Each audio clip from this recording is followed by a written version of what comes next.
If you step out there and dance with him again, then we'll be having a different talk. That's what I told her last night. I didn't shout it. I didn't even raise my voice.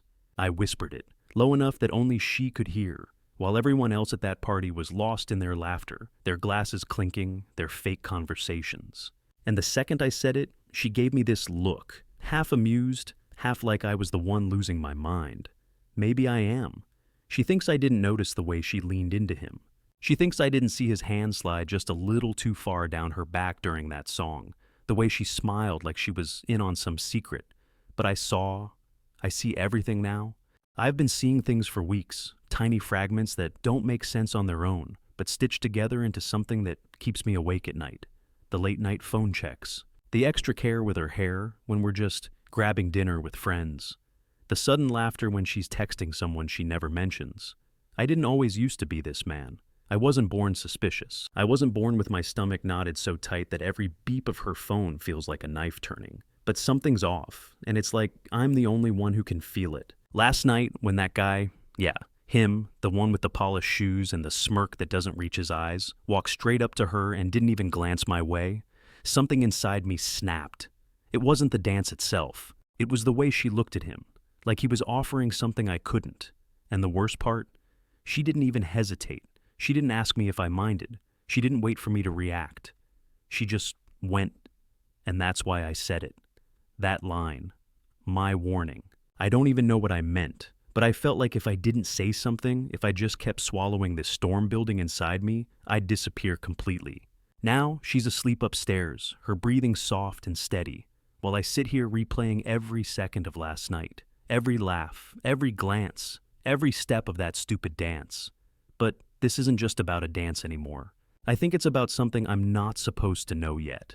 Something she's hiding, and I can feel it, like the air just before a storm. I woke up this morning with that same sentence echoing in my head, like a threat I didn't fully understand when I said it.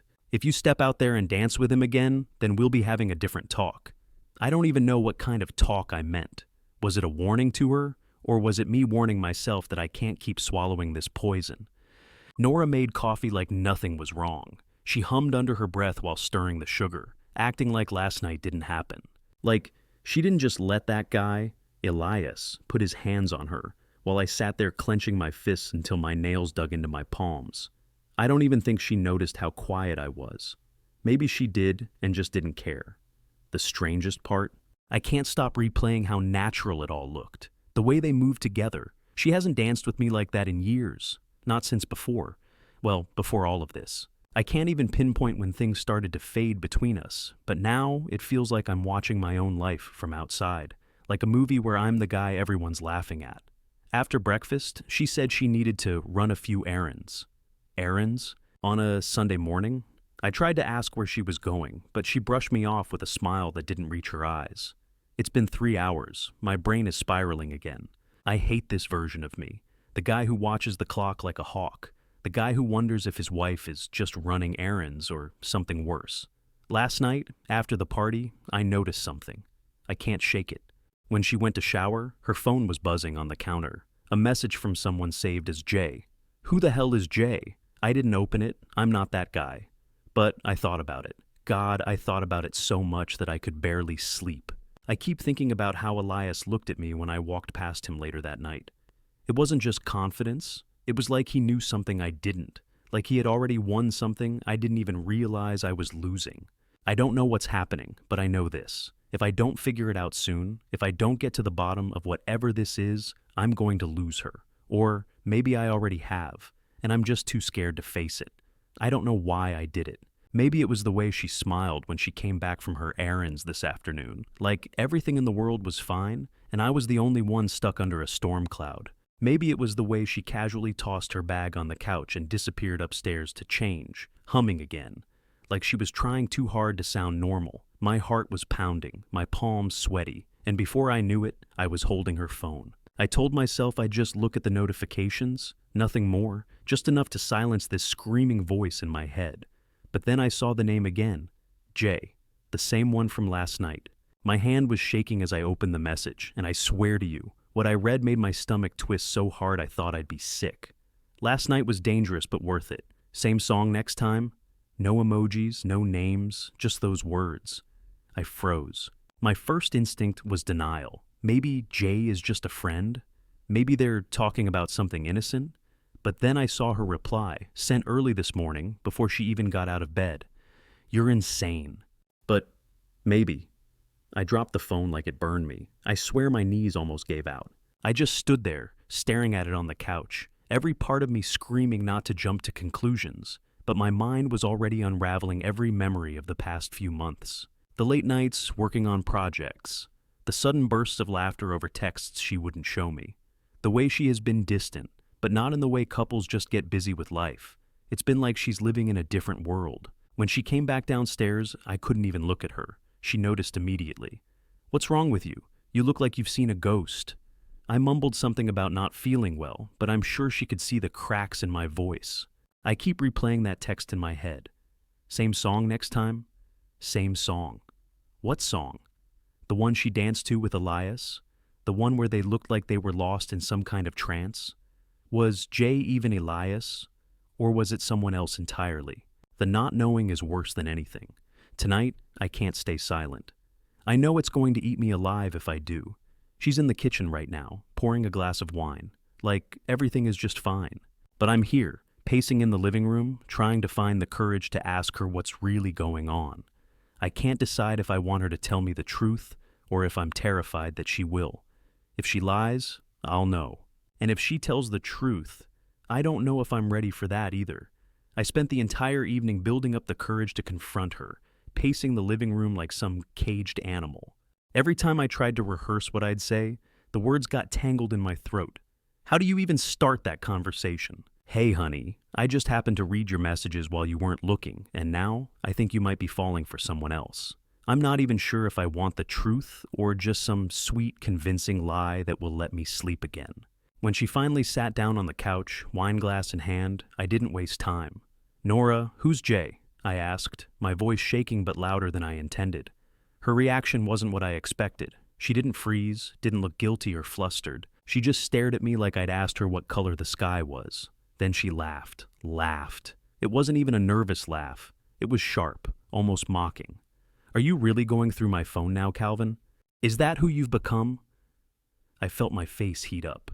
I wanted to defend myself, to tell her about the messages, the same song comment, all of it.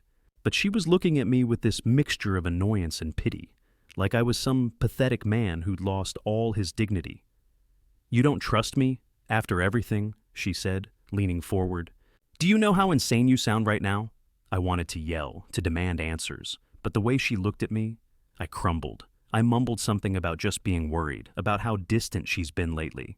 She rolled her eyes and said, "For God's sake, Calvin, not every text is a conspiracy. Jay is Julia, my coworker. We were joking about the song at the wedding. I can't believe you'd twist something so stupid into this." Julia? Could that be true? Maybe. But something about the way she said it felt rehearsed, too smooth. And I noticed, maybe I'm paranoid, but I swear she avoided my eyes when she said the name. I tried to catch her gaze, to read the truth in her face, but she just stood up and walked out of the room, muttering about how she can't live with this constant suspicion. Now I'm alone again, and my mind is racing even faster than before. What if she's telling the truth and I'm just destroying everything with my paranoia? Or worse, what if she's lying so well that I'll never know the difference until it's too late? Later tonight, when she went to bed, I found something. A receipt crumpled in her coat pocket. A receipt from a bar on the other side of town, dated yesterday evening. She told me she was running errands. Who runs errands in a dimly lit cocktail bar with live music until midnight? My stomach dropped when I saw the name of the bar. The Velvet Room. That's where we first danced years ago, before we got married. Why is she there without me? And why is this happening now, right after that dance with Elias? I didn't sleep last night. I lay there staring at the ceiling while Nora breathed softly next to me. Every inhale and exhale like a taunt. My mind was replaying the scene with the receipt over and over again. The Velvet Room.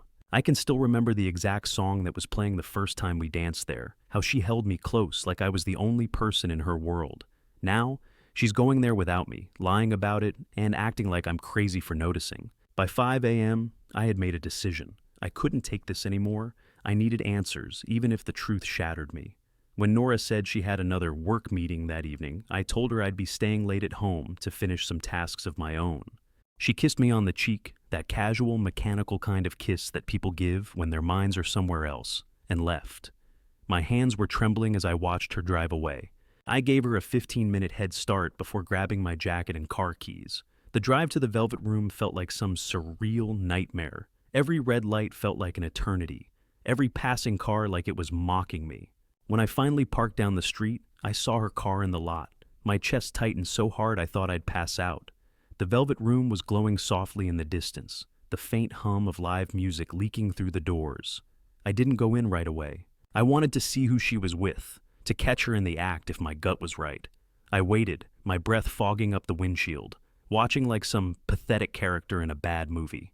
And then I saw her. She stepped out onto the balcony of the bar, and she wasn't alone. Elias was there, leaning casually against the railing, talking to her in that smooth, confident way I hated. But it wasn't just talking. He reached out and tucked a strand of her hair behind her ear, and she didn't flinch. She didn't pull away. She smiled, and my stomach dropped so hard I thought I'd throw up. I don't even remember how long I sat there, gripping the steering wheel so tight my knuckles went white. I thought about bursting in, about making a scene, but I didn't. I just sat there, watching like a coward while they laughed and drank, their heads leaning closer with every passing minute. When she finally came home hours later, I pretended to be asleep. She smelled like that bar, like the faint perfume of another world I'm no longer allowed in. I wanted to ask her, to scream, but the words died in my throat. Instead, I lay there, listening to her soft breathing, knowing that something between us had broken and might never be fixed. But here's the thing. Tomorrow night, she's going out again. Another meeting, and I've already made up my mind.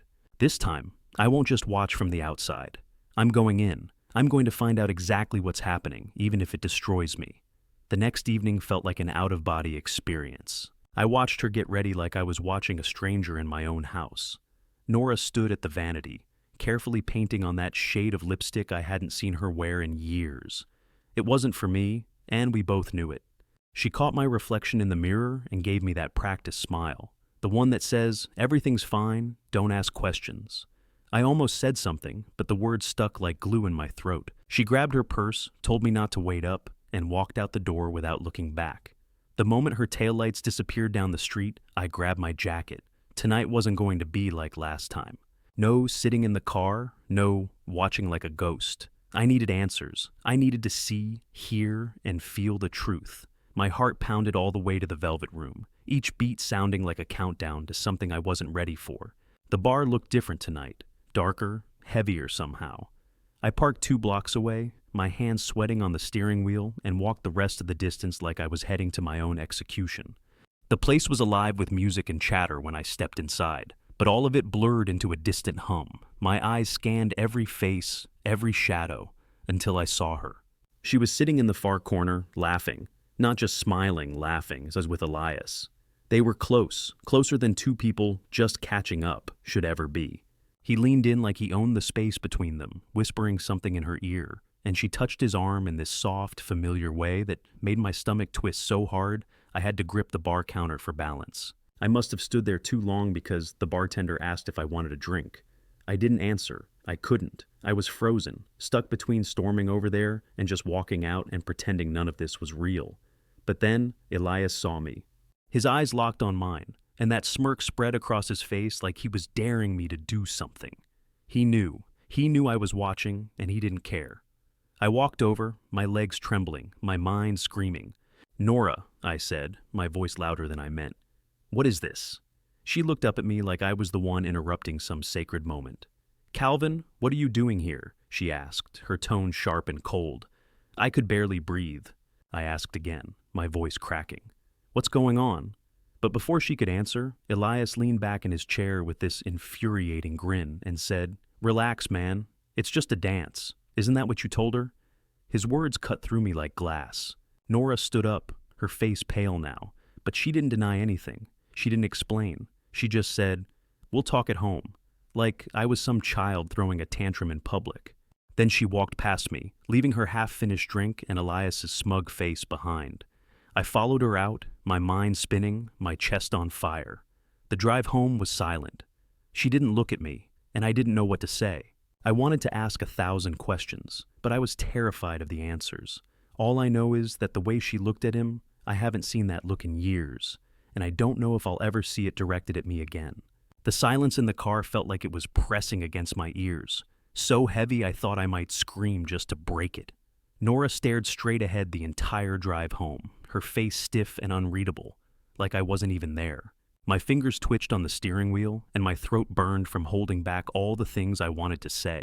I didn't even realize I was gripping it so hard until we pulled into the driveway and my hands felt numb. She got out of the car before I even turned off the engine. No glance, no word. She just slammed the door behind her and walked inside like she was walking into a stranger's house. When I followed her in, she was already in the kitchen, pouring herself another glass of wine, like this was just another normal evening. I stood there watching her, my heart pounding like a drum in my chest. "Are you going to tell me what that was?" I finally asked, my voice trembling despite every effort to sound calm. She didn't answer at first, just took a slow sip of wine, like she was trying to savor the silence. Then she turned, leaning against the counter, and said, "What exactly do you think you saw, Calvin?" Her tone was sharp, almost defensive, and it made my skin crawl. "I saw you with him," I said. "I saw the way you looked at him. I saw the way he touched you." My voice cracked on the last word, and I hated how weak I sounded, like some broken man begging for scraps of honesty.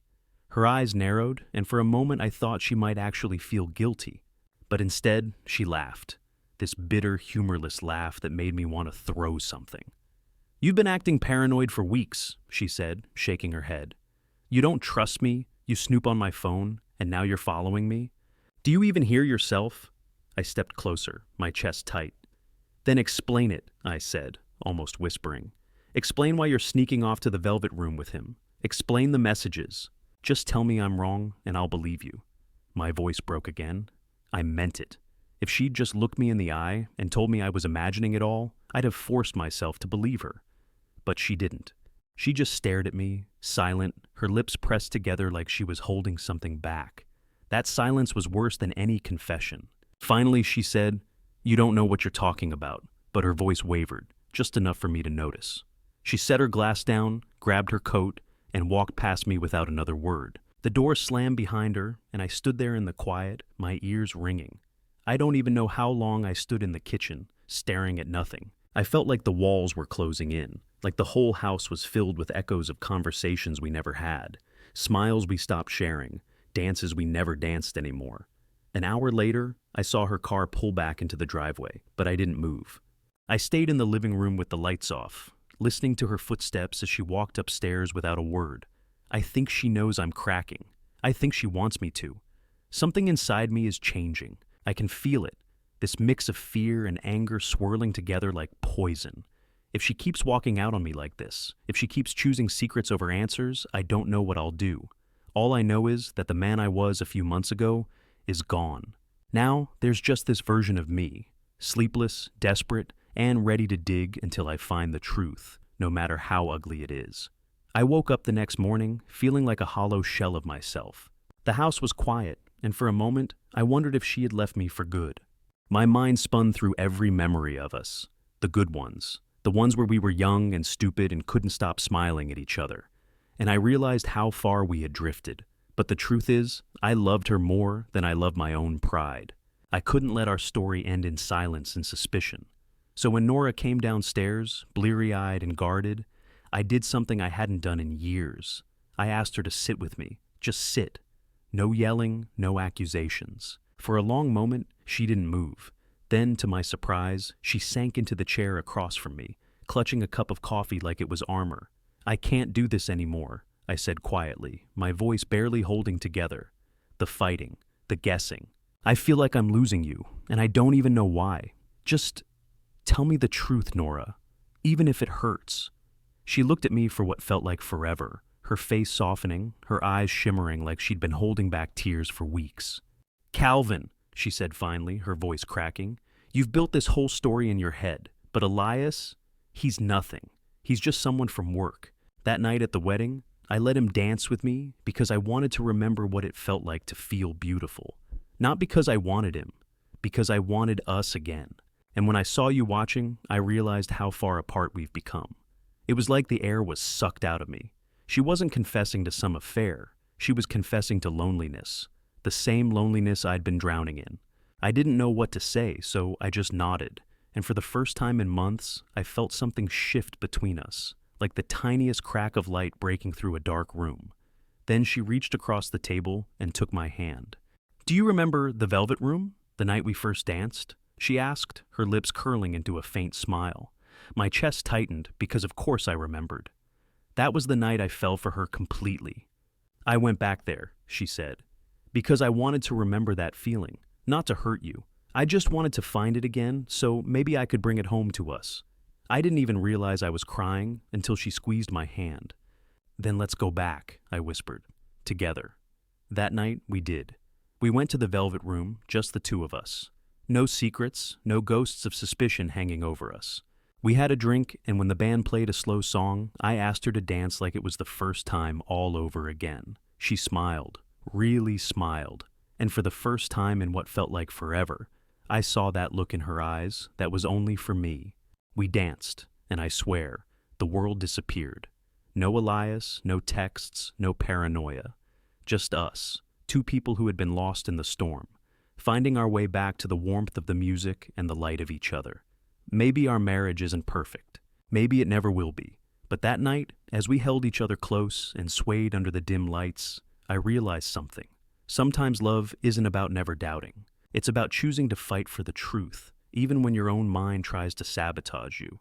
And for the first time in months, I felt like we were dancing again, not just to a song, but back to each other.